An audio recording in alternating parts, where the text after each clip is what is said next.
একটু মার্কিন যুক্তরাষ্ট্র থেকে ঘুরে আসতে চাই, যেখানে আমাদের সহকর্মী মুজদেবিন তারেক রয়েছেন। আমি একটু দেখতে চাই মুজদেবিন তারেক ঠিক কোন জায়গাটায় রয়েছেন। তারেক, প্রথমত বুঝতে পারছি আপনি জার্নি বাই বাস, মানে ছোটবেলায় প্যারাগ্রাফ বা এসেতে লিখতাম জার্নি বাই বাস, সেটাকে আপনি মনে করিয়ে দিচ্ছিলেন। আমি একটু জানতে চাই জার্নি বাই বাসটা আপনার কোথা থেকে কোথায় হচ্ছে। আরেকটা বিষয়, সেটা হচ্ছে কমার্শিয়ালি বিশ্বকাপটাকে আজকে লিওনেল মেসি জমিয়ে দিলেন কিনা।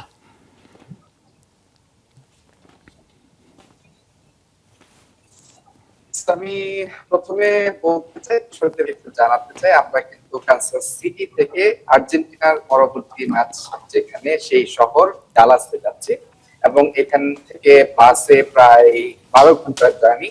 তারপর আমরা ডালাস পৌঁছাবো, এবং ডালাসে কিন্তু আর্জেন্টিনার শেষ গ্রুপ পর্বের শেষ দুটি ম্যাচ রয়েছে, সেখানে অস্ট্রিয়ার বিপক্ষে 22 জুন এবং যুক্তরাষ্ট্রের সময় 27 জুন হচ্ছে জর্ডানের বিপক্ষে গ্রুপ পর্বের শেষ ম্যাচ অনুষ্ঠিত হবে।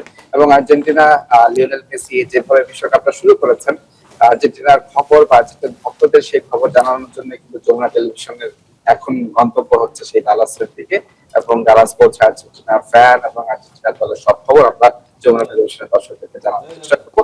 এবং সামি, আপনি জানেন যে গত রাতে এখানকার যুক্তরাষ্ট্রের রাতে ম্যাচ শেষ করে দর্শকদের জন্য খবর রেডি করে সবকিছু শেষ করে মাঠ থেকে আমাদের হোটেলে ফিরতে প্রায় রাত 2টা বা 2:30টার মতো বেজে গিয়েছিল।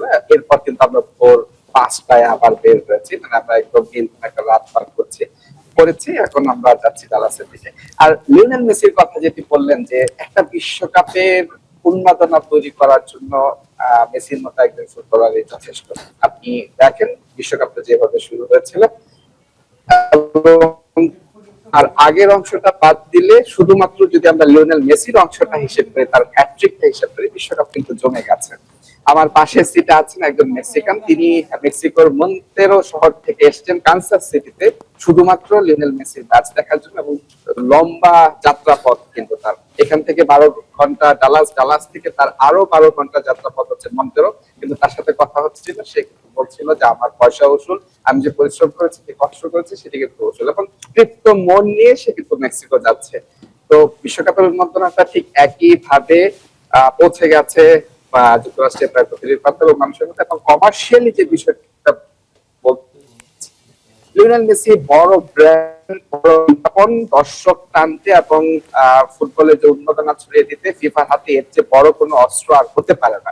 ফিফা তার অবশ্যই এটা আসলে ফিফা সরাসরি বলা যাবে না, তবে ফিফার জন্য মেসি বড়, তার ফিফার কমার্শিয়াল সাইডের জন্য ফিফা কিন্তু বড় অ্যাসেট বলা যায়। এবং আর্জেন্টিনা দেখেন, পুরো দল আর্জেন্টিনা এবং লিওনেল মেসি।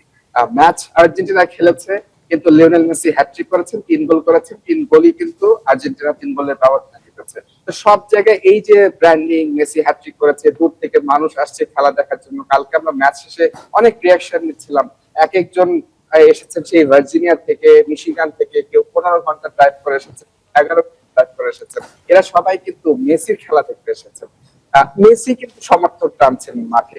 এবার যুক্তরাষ্ট্রে যে ওয়ার্ল্ড কাপ হচ্ছে, যে পরিমাণ এক্সপেন্সিভ, এখানকার মানুষের সবার সাথে কথা বলে তো যারা যুক্তরাষ্ট্রে থাকেন তারা কিন্তু একটা কথাই বলছেন, অনেক বেশি এক্সপেন্সিভ।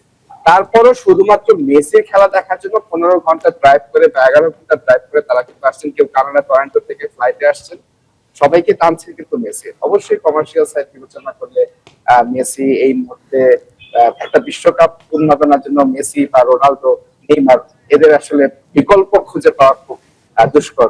আর ফিফার হাতে সেই অপশনও খুব বেশি নেই। তারেক, আপনাকে অসংখ্য ধন্যবাদ। আপনি জার্নি বাই বাসে আছেন, আপনাকে খুব বেশিক্ষণ আর বিরক্ত করছি না।